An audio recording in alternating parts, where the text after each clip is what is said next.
Who? It's Max. Max isn't here. No, it is Max. I'm sorry, Max isn't here right now. You got to come back later. I am Max. Of course I'm not in there. I'm out here. Come let me in. I can't let you until Max gets here. Sorry. I am Max. You can't be. He's not here. I am dealing with morons.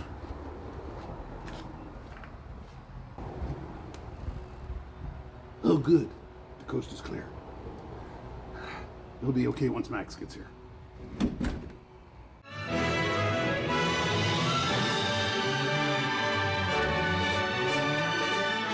Well, hello, Glue Troopers. Max and Max's Models here. I hope everybody's doing well this evening.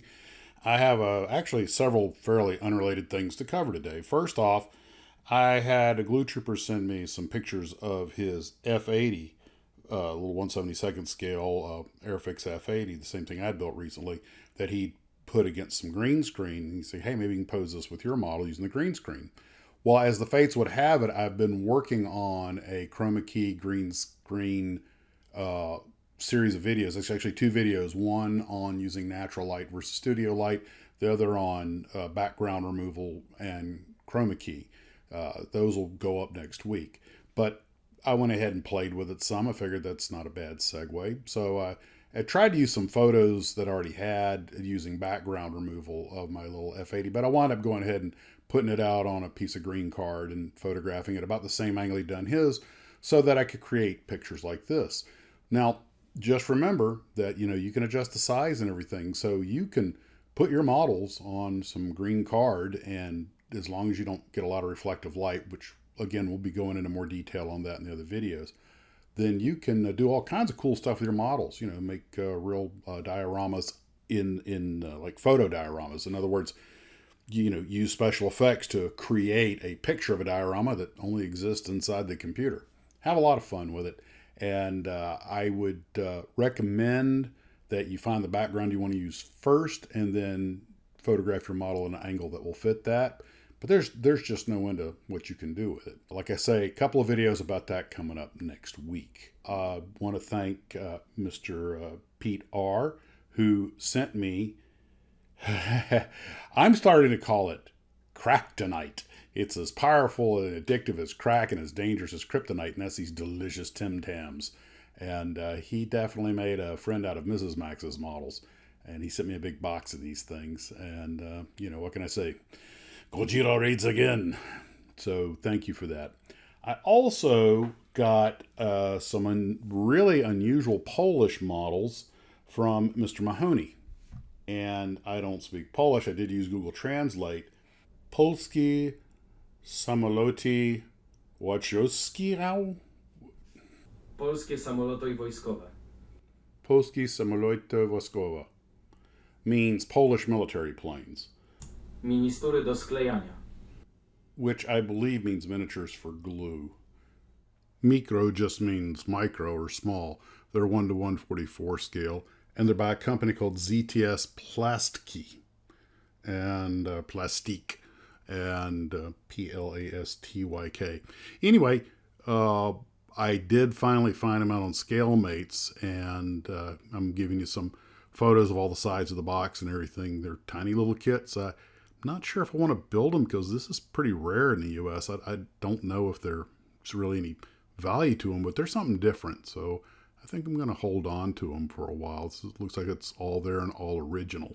The aircraft listed on the side do not appear to be the ones that are in the box. They're showing 6 through 10, and the box has 1 through 5, at least on the artwork. And it could be showing you other kits that are available, like American vendors sometimes do. Or it could be just somebody put the wrong sticker on. It does look to be original to the box, though, although it is an external stick-on, so they could have got the wrong one on there.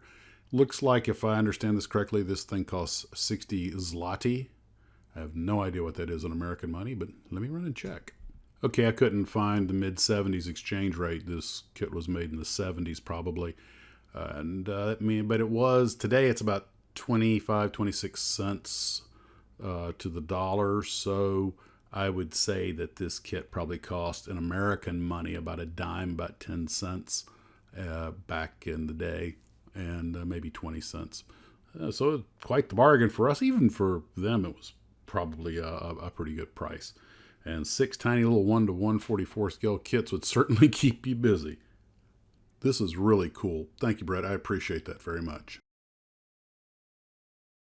I made a little journey over to Hurricane Hobbies today to pick up some paint because mixing bright green paint is harder than you might think. But anywho, I got the paints, and while I was there, I saw this little 3D F14 that Ian had printed, and he'd put it up here on the shelf and went, "Oh, you doing your final countdown thing, with the F14 versus the 0, and no one in the room got it. Getting old, boys.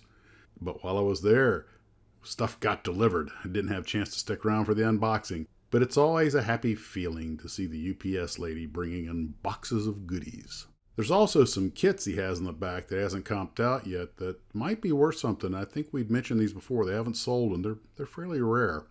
Ian also has gotten into his little seahorse farm, which we all know is shrimp brine, but he's taking it seriously. Light and temperature control, the whole works. It's their resident science project. And one other little tidbit, TD, Tom Daniel, sent me this picture that he had painted of the S2F Stoof, and we talked about him in yesterday's video, and he was giving me some of the facts about it. Now, this was artwork he did for his squadron, if I'm not mistaken, but I was looking at it, I was like, TD, that would make a pretty cool box art in its own right. So, what do you guys think?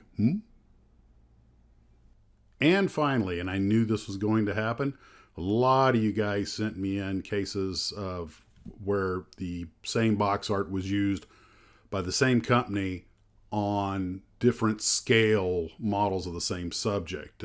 Infantry, aircraft, the works. Different scales, different characters, the works, but they kept the same box art. So I suspected there were, and this is just a few samples you guys sent me. There were other folks that sent me more. Just figured this got the point across. So I want to thank everyone who sent me in examples, and apparently Comet and Aurora and Airfix were particularly well known for it. All right, guys, that's about time to wrap up. We'll remind you that we do have a live stream tomorrow night. Not really sure what we're going to talk about yet, but as always, we'll think of something. You take care of yourselves, and as always, model on.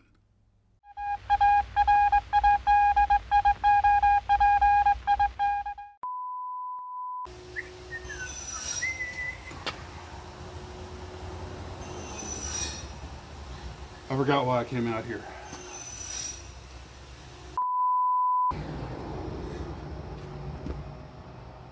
Why did I come out here? Give up. Tim Tams. Good. Thank you, Pete. Oh, yeah. You have a friend in Mrs. Max's Models now. Tam Tams. Good. Yan. Good.